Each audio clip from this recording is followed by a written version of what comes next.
guys, welcome back. Oke, jadi kenapa aku membuat video ini? Karena setelah tes kemarin, ternyata ada beberapa pertanyaan yang aku dapat tentang tes TOEFL yang aku laksanakan. Jadi di sini aku bakal jelasin dan menjawab beberapa pertanyaan dari teman-teman. Oke, pertanyaan pertama. Jenis TOEFL apa yang aku ikutin? Jadi, setahu aku ya, TOEFL itu ada dua, TOEFL IBT dan ITP. TOEFL IBT itu TOEFL yang khusus dipakai untuk yang mau melamar beasiswa luar negeri atau mau melamar di kampus, mau apply di kampus luar negeri. Nah, kalau TOEFL ITP itu untuk beasiswa dalam negeri atau buat apply di kampus dalam negeri. Kalau IELTS beda lagi. Dan yang kemarin yang aku tes kemarin itu adalah TOEFL ITP. Itu guys. Dan apa yang membedakan TOEFL ITP dan IBT? Itu tadi ya, satu dalam negeri dan satu luar negeri. Cuman setahu aku IBT juga bisa digunakan dalam negeri, tapi ITP nggak bisa digunakan di luar negeri. Selain itu yang membedakan harganya. Kalau setahu aku, kalau IBT itu 2,5 sampai 3 jutaan. Kalau ITP itu 550 sampai 700-an. Tergantung lembaga penyelenggaranya. Oke, next question. Oke. Jadi pertanyaan kedua, aku tesnya di mana?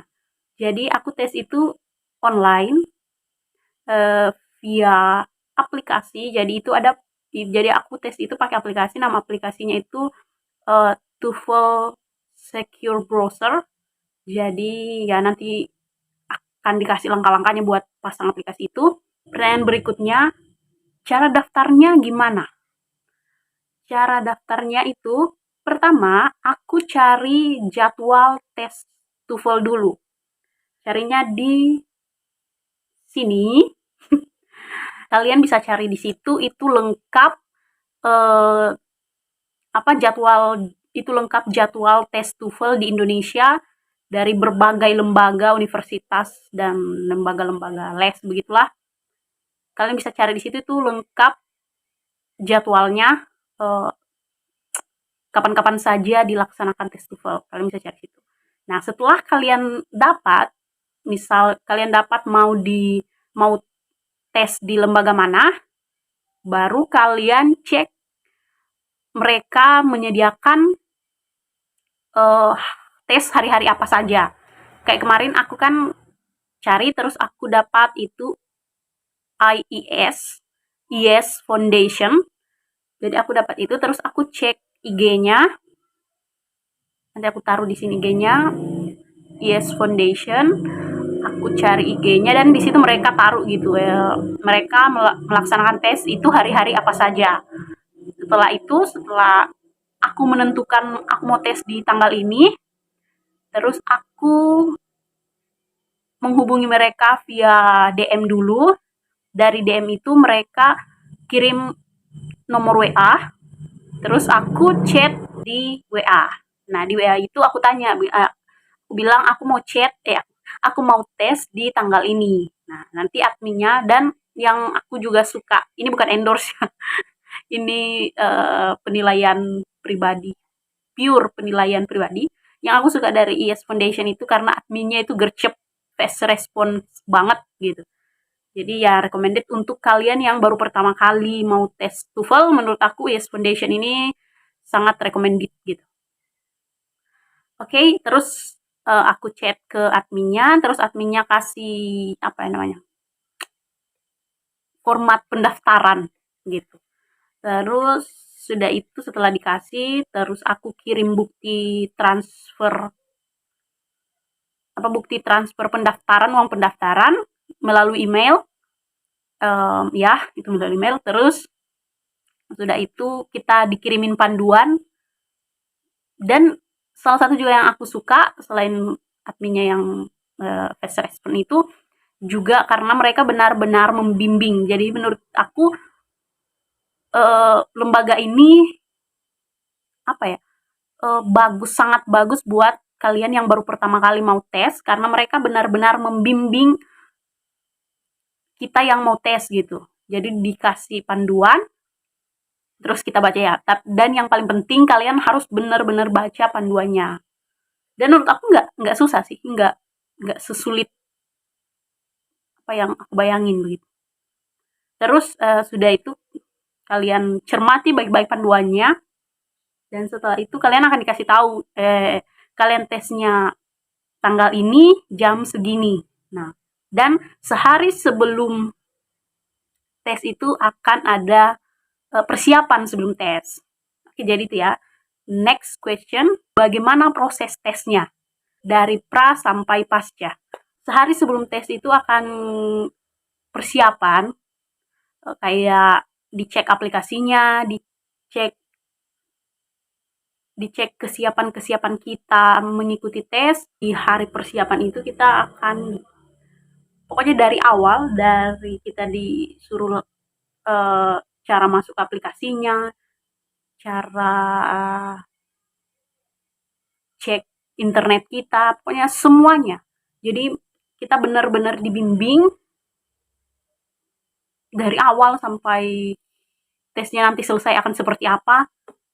Jadi benar-benar bagus lah gitu. Jadi kalian nggak perlu khawatir. Buat kalian yang mungkin baru pertama kali mau coba tes TOEFL online, nggak usah khawatir karena akan ada persiapan sehari sebelum. Jadi di hari hanya kalian nggak akan bingung sama sekali. Aku juga mikirnya awalnya gimana kalau aku nggak tahu, ternyata nggak. Dan menurut aku satu-satunya kendala selama tes ya hanya jaringan.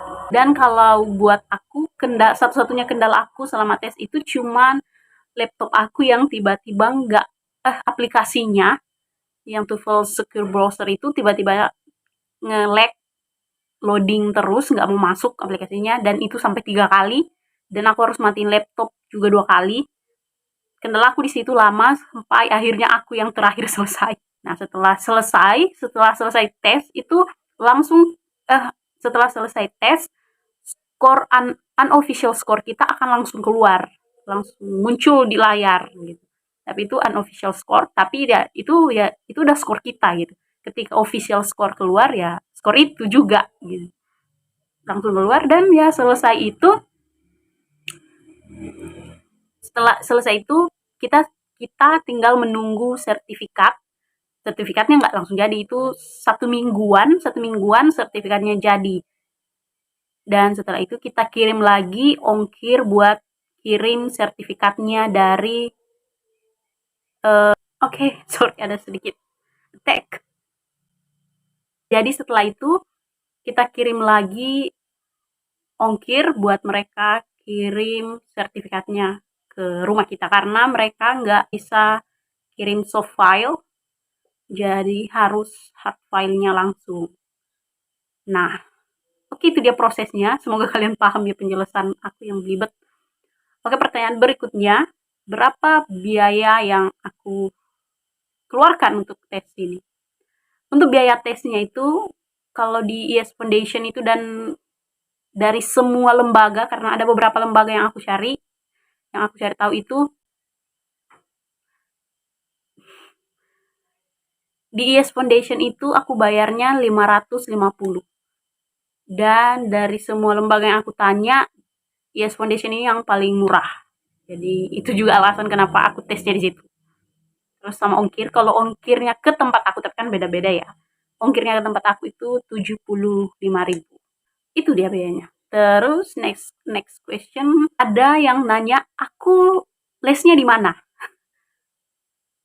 Karena memang sebenarnya seharusnya ketika mau tes TOEFL itu persiapannya harus mateng. Kenapa? Karena ya TOEFL, ini tes TOEFL gitu. Banyak yang aku lihat itu mereka itu persiapannya minimal itu 1 bulanan begitu. Bahkan ada yang sampai bertahun-tahun. Dan ada yang banyak yang ikut les gitu. Kalau aku pribadi, karena biaya yang tidak mencukupi, jadi aku nggak les sama sekali. Aku belajar otodidak selama seminggu. karena aku baru tahu aku butuh TOEFL itu 10 hari sebelum tes. Aku baru tahu ternyata aku butuh TOEFL itu 10 hari sebelum tes. Jadi aku mulai belajar beberapa hari kemudian. Kenapa aku ngebet tesnya di awal bulan di tanggal 4 itu karena pengiriman ke tempat aku itu lama banget. Pernah dulu aku minta kirim itu 2 minggu ditahannya. Jadi itu yang aku takutkan kalau aku tesnya di pertengahan bulan, datangnya malah awal bulan depan dan itu sudah lewati begitu. Jadi itu kenapa aku sangat mengejar untuk bisa tes di tanggal 4 hari itu. Dan ya aku cuma punya waktu 1 mingguan, kurang lebih 1 mingguan belajar otodidak, belajar cuma di YouTube. Ini aku sediakan nama-nama YouTube dan aku mau terima kasih untuk semua YouTuber yang udah aku tonton ini, yang memberikan aku banyak banget ilmu. Dan untuk teman-teman yang ingin juga belajar TOEFL, silahkan kalian tonton video-video mereka karena menurut aku itu sangat membantu karena mereka benar-benar ngajar yang sampai kayak teknik-tekniknya begitu. Teknik cepatnya buat membaca. Itu dia beberapa jawaban yang bisa aku kasih ke kalian. Semoga membantu buat teman-teman khususnya yang baru pertama kali mau ikut tes TOEFL. Semangat buat kalian, semoga semuanya dilancarkan dan jangan takut mengambil langkah baru ya guys. Oke. Udah ya. Oke, thank you for watching. Don't forget to like, comment, and subscribe this channel. Okay, bye bye.